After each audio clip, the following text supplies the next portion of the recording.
사주일의 독서와 복음의 주제는 기쁨과 사랑입니다. 여러분들은 인생을 살면서 언제 기쁘셨어요?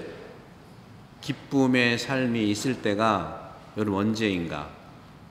또 기쁨이 얼마나 종종 나를 이렇게 환영하는가? 사순 시기는 우울한 시기가 아니고 기쁨의 시기, 또 사랑을 준비하는 시기이죠. 오늘 제1독서에서 이스라엘 백성들은 페르시아 왕 키루스의 칙령에 의해서 그동안 유배됐던 생활을 청산하고 바로 고국으로 돌아옵니다. 바로 이것을 오늘 예언자는 오늘 우리 이 사순 사주간의 예언자는 바로 고레스 왕을 움직여서 하느님께서 우리를 고향으로 돌아오게 하셨다 하는 믿음을 고백하는 거예요. 오늘 복음도 역시 마찬가지입니다. 복음도 예수님을 통해서 니고데모에게 궁금한 점을 다 소상히 얘기하면서 오늘 복음에서 이렇게 말씀하시죠. 모세가 광야에서 뱀을 들어 올린 것처럼 사람의 아들도 들어 올려져야 한다. 굉장히 중요한 말이 들어 올려져야 한다. 예수님께서는 보통 화법이 해야 한다는 말은 잘 안 쓰지만 이 부분에 대해서는 해야 한다고 강조합니다. must, should 영어로 얘기하면 막 have to, must, should 해야 한다 강조하는 거죠. 자기 자신에 대해서는 강조하는 거예요. 우리는 남에 대해서는요 그렇게 밀어붙이면 안 되는 거예요. 공동체 일이라든가 자기 자신에 대해서 밀어붙이는 게 중요하다. 오늘 예수님이 그랬어요. 모세가 광야에서 뱀을 들어 올린 것처럼 사람의 아들 본인이거든요. 예수님, 나도 들어 올려져야 한다 하고 말합니다. 이렇게 말하는 이유가 뭐냐? 바로 우리들에게 기쁨을 뛰어넘는 구원의 표징이 되기 위해서예요. 구약의 사람들은요, 믿음의 사람들인데 여러분들은 여러분들의 믿음을 어떤 표징으로 원하십니까? 구약의 사람들은 거의 다가 눈에 보이는 표징을 원했어요. 아브라함에게도 저 별들같이 모래알같이 자손들을 주겠다고 눈에 보이는 것을 설명해 주었고요. 특별히 에집트에서 종살이하던 이스라엘 사람들을 끌어내서 10가지 재앙, 눈에 보이는 재앙으로 파라오의 힘을 제압했고 결정적으로는 바다를 가르는 눈에 보이는 홍해 바다를 갈라서 백성을 해방시키고 구원했거든요. 그런데도 이 이스라엘 백성들은 가나안 땅에 가는 그 와중에 광야에서 먹을 것도 없고 물도 없고 하다 보니까 모세와 하느님께 반역을 하는 거예요. 그래서 뱀에 물려 죽잖아요. 반역을 해서 뱀에 물려 죽어요. 그런데도 청하니까 하느님께서 모세에게 오늘 이 말씀을 하는 거죠. 모세가 모세에게 구리뱀을 만들어서 그 구리뱀을 바라보는 사람은 다 살아나라. 눈에 보이는 걸 또 통해서 반역으로 죽은 사람들을 또 살리셨잖아요.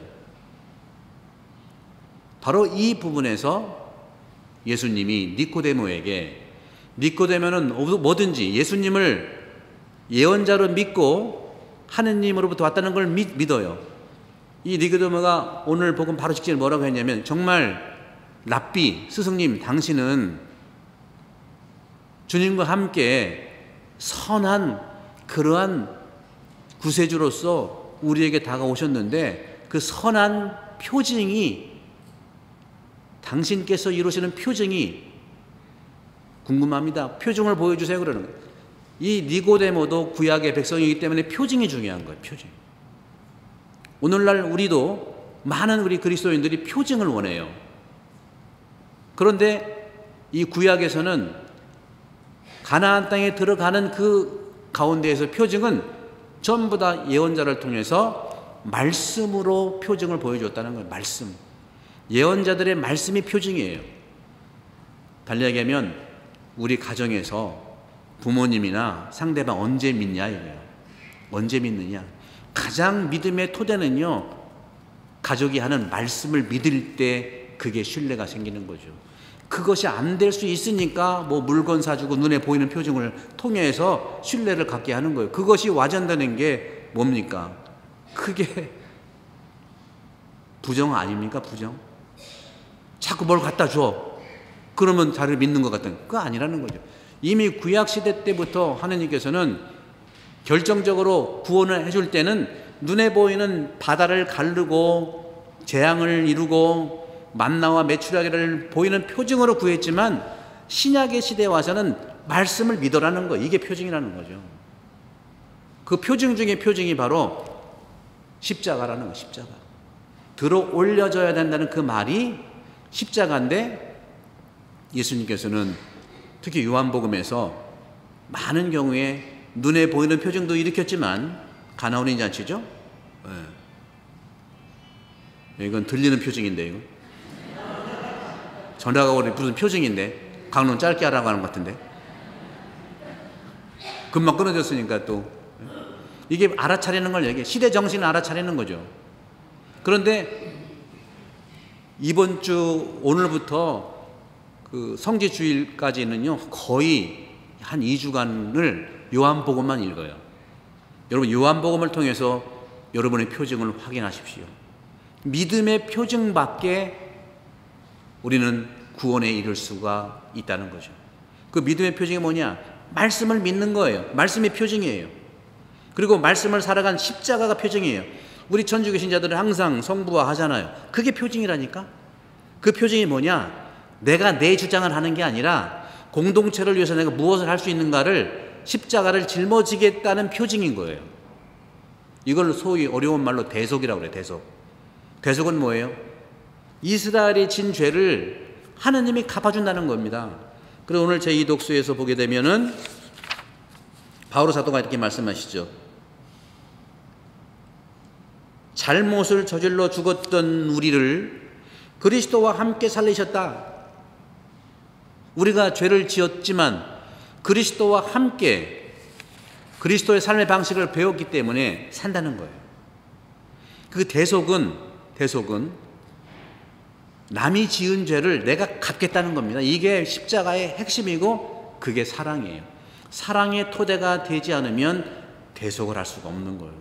근데 이것이 반대로 되면 곤란하다. 자기는 희생하지 않고 남 보고 희생하라는 건, 이건 죄악이에요. 천주교는 자발적으로 스스로 내가 질 수 있는 십자가를 지는 거, 그 하나하나가 모아 있을 때 우리 본당에 2,400명의 희생이 모아져서 큰 사랑을 이루는 거죠. 내를 이루는 것이죠. 주님께서 말씀하시는 모세가 광야에서 뱀을 들어 올린 것처럼 사람의 아들도 들어 올려져야 한다. 믿는 사람은 누구나 사람의 아들 안에서 영생을 얻는다는 거죠.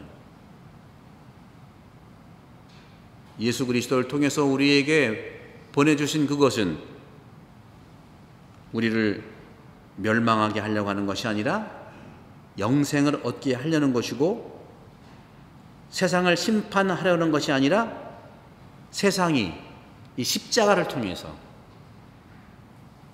구원을 받게 하시라는 것이라는 말씀을 오늘 해주시는 겁니다. 사순시기는 정화와 참회 시기예요. 남이 잘못한 것에 대해서 바라보는 게 아니라 내가 하는 말, 내가 하는 생각, 내가 하는 행위가 정말 하느님 앞에서 사랑으로 나를 들여다보는 것을 얘기하는 것이죠. 구약에서 하느님께서는 모든 왕들을 움직이셔서 결국은 이스라엘을 해방시켰고, 신약에서는 예수 그리스도께서는 당신의 십자가의 이 표징을 통해서 세상과 우리를 구원하신다는 것이죠. 주님께서 이렇게 말씀하십니다. 세상을 너무나 사랑하신 나머지는, 세상을 너무나 사랑한다는 게 뭘까요? 구체적으로 본당에서는 지금 왼쪽 오른쪽 이 생명나무에, 사순실천나무에 세상을 사랑하는 그 작은 하나씩 모은 걸 걸어 놓는 걸 얘기해요. 저도 할 수 있는 것부터 이렇게 실천합니다. 이메일 찌우고요. 또 카톡도 좀 많이 하던 거 좀 줄이고, 아무래도 줄이는 것이 우리 탄소를 줄이는 거 아니겠습니까? 또 세상을 너무 사랑한다는 건 뭘까요? 하느님이 이 세상을 선으로 창조하신 것처럼 나도 하느님처럼 이 세상을 선으로 보존하는 걸 얘기하는 거죠. 쓰레기를 좀 줄인다거나, 이 세상은 하느님 모습대로 창조되었기 때문에 모든 자연들은 하느님을 배우는 영혼의 학교, 사랑의 학교예요. 성당도 영혼의 학교지만 여러분들이 사는 이 태안이 바로 영혼과 사랑의 학교라는 것이죠. 여러분들 여기서 태어나신 분 계시지만 또 이곳에 살러 오신 분들이 많잖아요. 여러분 왜 살러 오셨어요? 공기가 좋고 바다가 좋고 산이 좋으니까 오셨잖아요. 와서 어떻게 느끼셨어요? 치유되시고 사랑을 느끼시고 기쁨을 느끼시잖아요. 그것을 표징으로 우리에게 주신 거죠. 기쁨을 준비하는 오늘 이 사순시기가 이제 정점에 올라서 부활할 그날을 기다리고 있습니다. 오늘 예수님께서 구리뱀이 올려진 것처럼 사람의 아들도 들어 올려져야 한다 하는 이 대속적 사랑 그 깊이에 진정한 우리 인간과 세상을 사랑하는 토대가 되어 있다는 거예요. 우리도 기쁨을 살기 위해서, 부활을 맞이하기 위해서 내가 할 수 있는, 나를 올릴 수 있는 십자가는 어떤 것일까? 너무 무겁게 생각하지 마시고 하나라도, 크게 생각하지 마시고 작은 거라도 서 하나씩 모인다면 그 기쁨이죠. 그 밑에는 사랑이 있기 때문에. 결론적으로 기쁨은요, 여러분들 인생을 살면서 기쁨이 언제 기쁨이었다고 그랬죠? 누군가가 나를 사랑한다고 할 때 얼마나 기뻐요. 그러니 그 기쁨을 내가 이제는 누군가를 위해 사랑해야 되지 않겠어요? 오늘 주님께서 말씀하신 이 독서와 복음을 통해서 기쁨의 주일이 되기를, 그리고 사순시기에 은혜가 가득하기를 함께 기도합시다.